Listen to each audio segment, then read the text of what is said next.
Menekan terjadinya pelanggaran lalu lintas dan angka kecelakaan, Polrestabes Palembang kini akan menggelar pendidikan lewat operasi Musi 2022 kepada pelanggar lalu lintas.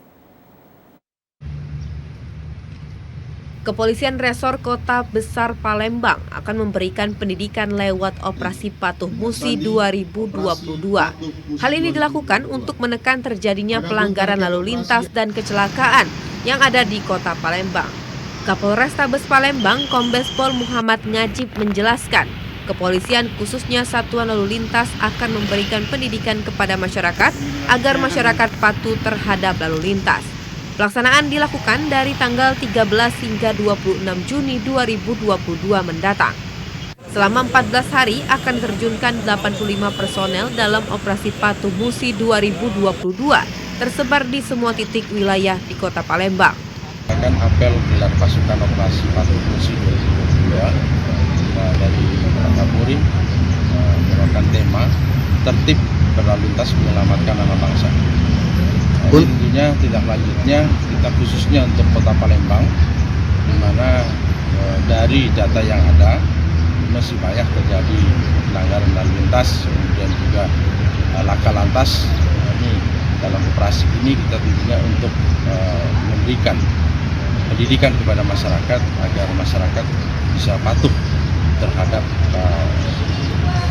lalu lintas.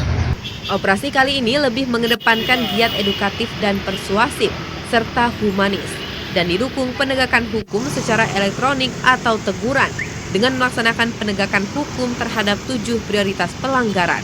Jeffrey Aliansyah, TVRI Sumatera Selatan melaporkan.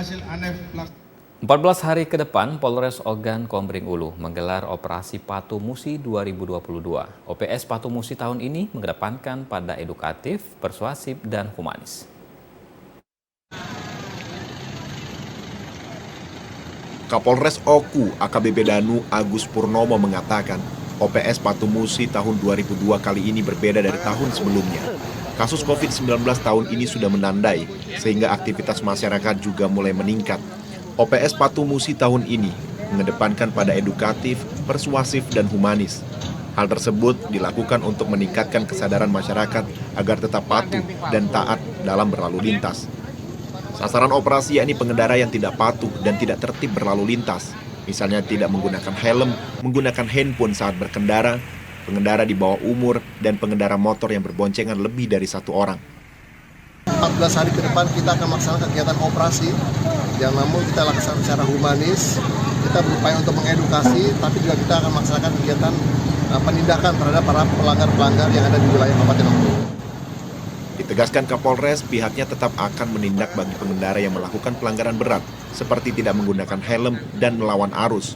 Kapolres berharap masyarakat tetap patuh dalam berkendara, meskipun operasi patuh hanya digelar selama 14 hari.